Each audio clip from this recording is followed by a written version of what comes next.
the hold-up on the Austro-Unionists, but I think the Unionists have perhaps persuaded the British government and the Irish government that there had to be some movement on the north-south bodies. They felt they were given too many powers. I feel there has been some movement there, not a great deal, I'm being told, by the SDLP and other parties, but certainly sufficient to bring the Austro-Unionists back on board and the other Unionist parties. So I think Sinn Féin are under a certain amount of pressure, but I think that was always likely to be the case. And certainly I don't think that at any stage Sinn Féin could have signed up to any agreement that was brought together here, because if they had been happy enough to sign up to it, certainly the Austro-Unionists wouldn't have. So I think Sinn Féin will probably abstain perhaps at the end of the day, but I think they will probably have to have an Ardèche, one of their general meetings, to decide if they will take their seats in the Assembly, if they will fight the Assembly elections, and I have a feeling they probably will. Now, they were looking quite relaxed there as they were wandering along, not men who had maybe a lot left to discuss. So as you say, perhaps we will hear something fairly soon. But it all, at the end of the day, is coming down to a matter of compromise, isn't it? Really it is. I think the governments, and certainly Senator George Mitchell, has played a key role. Someone described him to me as the Rolls Royce of negotiators, and he has played a vital role. But I think most importantly, we shouldn't forget the role that Tony Blair and the Taoiseach, the Irish Prime Minister Bertie Ahern, have played in this in the last 2 days. Their input has been absolutely vital. I don't think, as I say, I think we're very close to an agreement. I don't think there could have been one without these two men coming here and giving this their total attention, and especially for Bertie Ahern, whose mother had died, and he had to run from Dublin to Belfast. He was down at her funeral, then came back again. They've played an absolutely crucial role. I think that they will find a place perhaps in history in the next few hours if this deal is concluded. Now, of course, the other person who's been dealing in the background on the Northern Ireland Peace Agreement has been President Bill Clinton. How influential has the American influence been? The American influence, Maxine, has been vital. Sinn Féin have been out to Washington. Gerry Adams has been to Washington on many occasions.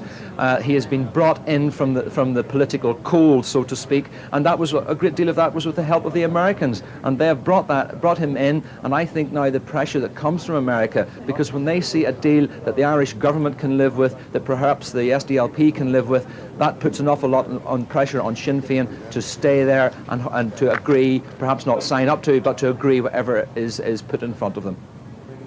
Tom Coulter, thank you for that. We will, of course, come back to you as soon as there are any developments. We'll be keeping you up to date over the next few hours here on BBC News.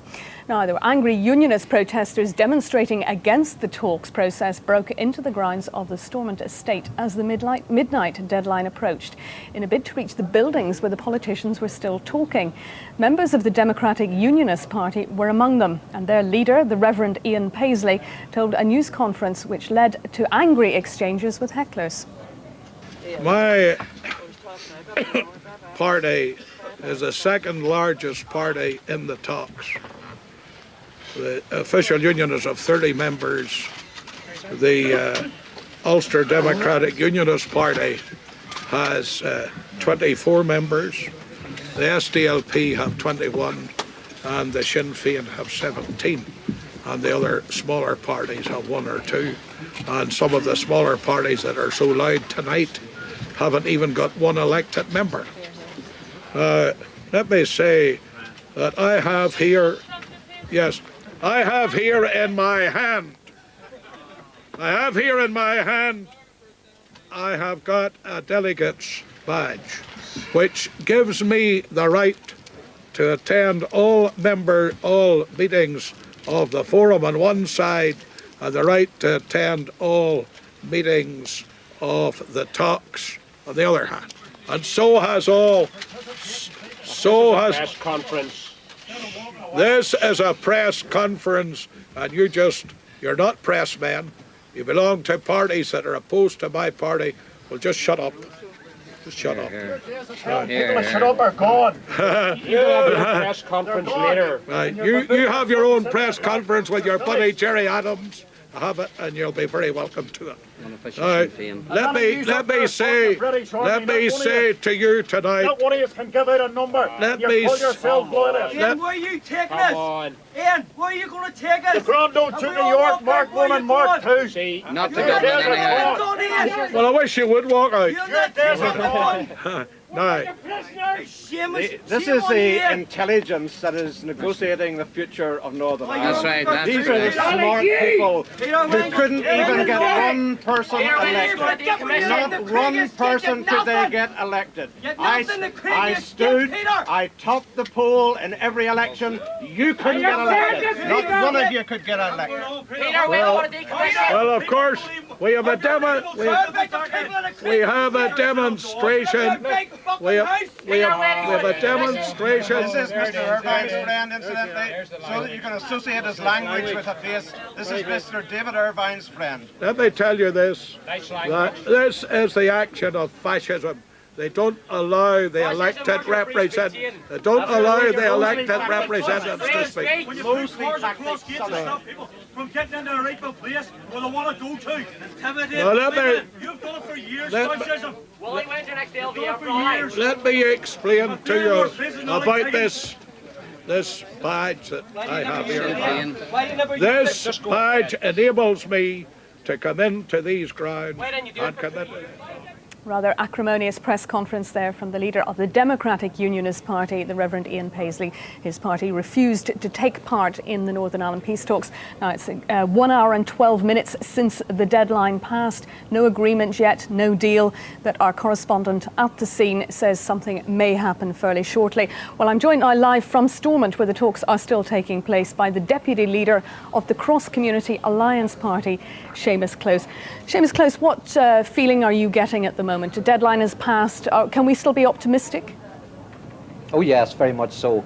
I'm absolutely convinced and absolutely certain that a settlement, a deal will be done tonight. I should say this morning. It'll probably take another few hours, but we are working away. There's still a lot of work going on, but the deal will be done tonight. That you can be assured. Now, we saw Gerry Adams wandering around the car park a few moments ago, looking quite relaxed with Martin McGuinness, his negotiator. Now, you spoke to him, I believe. How's he feeling? Is he upbeat about this? Well, his view at the moment is that he's waiting to see the content of the final paper, and then I take it that he'll be making up his mind how he responds and reacts to it. He was very non-committal on that particular point, but that's a matter for Gerry Adams and Martin McGuinness. It's not a matter for me to comment on. Yes, but there was no sign of despondency from him. No, I must say he was rather upbeat. He had quite a broad smile on his face. Are the parties at this stage prepared to make the final compromise to get a deal on the table?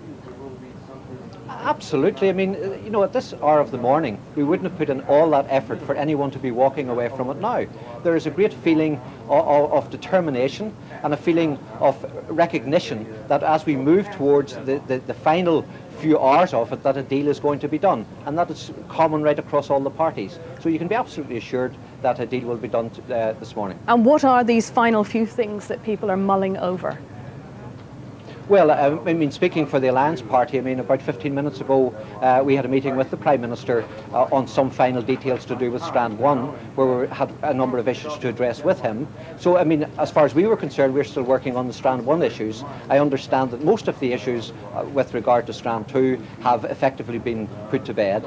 But one must remember that what we're talking about is an overall package. And there are a number of issues that different parties might well be working on that will be different to that which we are working on. But it's all coming together. There's a lot of work to be done, obviously, in bringing the whole package together. But as I say, I'm confident that'll be done within another few hours. Why do you think they didn't make the deadline? Was it something in particular, or was there just too much work to do? Well, there was an awful lot of work to do, and then the different parties were compromising and working very, very hard to try to achieve the best possible deal for their particular constituency, and they kept pressing and pressing. But as we neared the deadline, and recognising that there was a deadline, then the need for compromise, the need to move, was recognised by all the parties. Obviously, we have overrun. But I mean, we said from early on today that there was no chance of the deadline being met at midnight, and that it would take another few hours. That is proving to be correct. Seamus Close, thank you very much for joining us. Now, with me here in the studio is our chief political correspondent, Huw Edwards. Huw, a sort of a turnaround there. Gerry Adams smiling in the car park, very optimistic signals coming out. Just a few things left to be put to bed, according to Seamus Close. Well, I mean, certainly from Seamus Close there, the most positive reader we've had so far, although Dr. Joe Hendren earlier on gave us a pretty positive one as well. I think the significant thing now is that it does look like that we'll have a deal. Let's just say that now, so that we know what the ground, what the ground is and what the pattern of events is likely to be. We'll probably get some form of agreement in the next couple of hours. That's the implication of what people are saying. So it remains for us to see now what kind of deal Sinn Féin has managed to get for itself during these last few hours.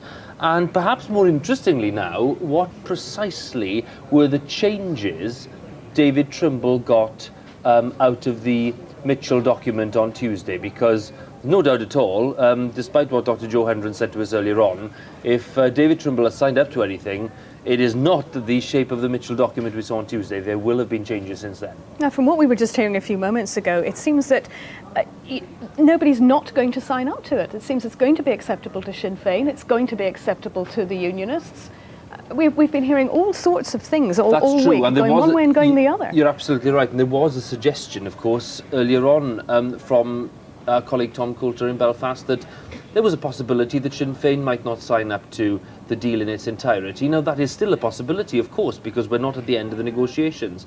I still say what I said earlier on, which is that I think that it would be extremely difficult to sell this as a comprehensive deal, as a total success, obviously, if Sinn Féin have not signed up to it all in its entirety. At this stage, it seems from the body language, certainly what we saw in the car park, that Martin McGuinness and Gerry Adams are certainly more relaxed now than they were, well, how long is it? About 3 hours ago when we saw Martin McGuinness in that press conference where he was very twitchy and very tense. So who knows, Maxine, we may be in the position now where in the last few hours they've secured a few concessions. But I really do think at this stage, I know it's dragging on a little, but we really are going to have to wait to see the content of the actual document itself before we can then judge who's the winner and who's a loser. OK, Huw, we'll leave it there for the moment, but of course we'll be keeping everyone up to date as the story develops.